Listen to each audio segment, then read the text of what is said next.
Purot na 8 pasahero imbes na 6 sa kada biyahe kan mga tricycle na rutang kararayan da itinugutan kan Naga City LGU.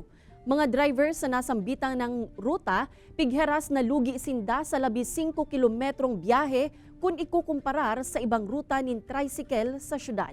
Uyaan report ni Chris Novello.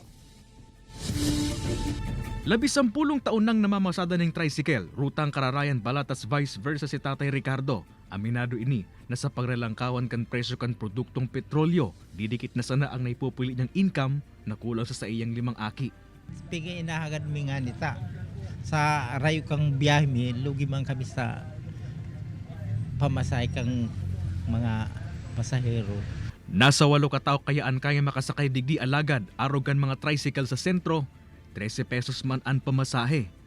Kaya labi na sana ang pagkadismayakan mga driver sa nasabing ruta, kanda ipaboran kang Naga City LGU ansen ng kahagadan, nagikan sa anom, gibuhon ng 8 ang numero kan mga pasahero na pwede nindang maisakay. Mayo man pong basihan ang sinasabi nindang ilaag sa 8. Ta kung iliw mo nindo ang pasaheros, talagang surusuan man kung gigibuhon yan.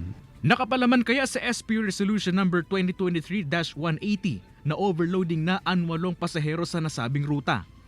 Masikip na din po kasi kapag madami ng tao. May 54 units na tinutugutan makabiyay sa Iraromcan Special Franchise sa nasabing ruta asin pare-pareho ang saindang kamautan na mairekonsiderar kan LGU ang saindang kahagadan. Sa ngunyan, ipapamonitor man kan LGU kung masunod ang mga drivers sa anumsan ng pasahero para sa nasabing ruta.